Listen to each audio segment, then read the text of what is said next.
October 25th, 2003. A private jet lands in Siberia, Russia.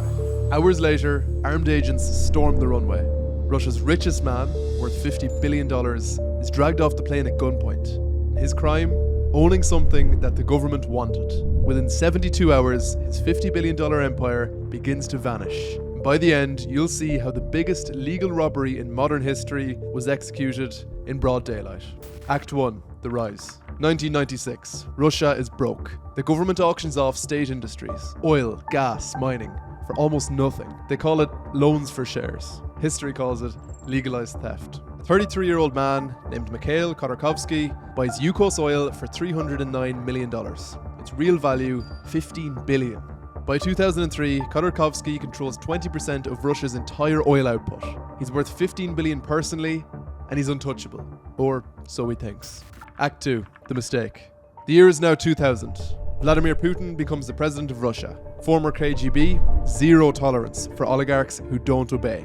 Most billionaires get the message, but Khodorkovsky doesn't. He funds opposition parties. He calls out corruption, and in 2003, he does the unthinkable.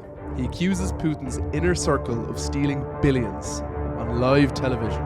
Putin stares at him, expressionless. Khodorkovsky had signed his death warrant. Act 3. The Heist. 3 weeks later, the jet lands in Siberia. Masked FSB agents surround the plane with their guns drawn. Khodorkovsky is arrested for tax evasion. Within 24 hours, Yukos stocks collapses. All the bank accounts are frozen and all the assets are seized. But here's the real play. The government invents billions in fake tax penalties, more than Yukos is worth. They force the company into bankruptcy. Then they auction off all its assets to Rosneft, which is a state-controlled oil company run by Putin's closest allies. Oil fields worth billions of dollars sold for pennies. By 2007, Yukos no longer exists. Rosneft absorbs everything and becomes a $70 billion giant. And Khodorkovsky's $50 billion empire, it's all gone. This wasn't an arrest. It was corporate execution. Act 4. The Message. Khodorkovsky is sent to a Siberian labor camp. 9 years of chopping wood in sub-zero cold. And just when early release seems possible, they charge him again. Embezzlement, another 6 years. The point wasn't justice. The point was to break him and send a message to every oligarch in Russia. Stay out of politics or disappear.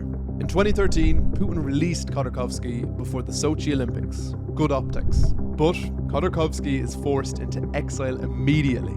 Then, in 2014, the International Court in The Hague investigates. Their ruling is that Russia illegally seized Yukos. The damages owed were $50 billion. One of the largest legal judgments in human history. Russia's response? They refused to pay. And nothing happened. Because who's going to enforce it? Today, he lives in exile in London. His empire was absorbed by the state. But the real story isn't about one man. Since 2003, not a single Russian billionaire has openly challenged Putin. Not once. In Russia, you don't own anything. That's not if someone more powerful wants it. So here's the question. Was this justice? Was it the most successful government robbery ever committed? Drop your answer below. If you enjoyed this video, be sure to subscribe as we upload every week.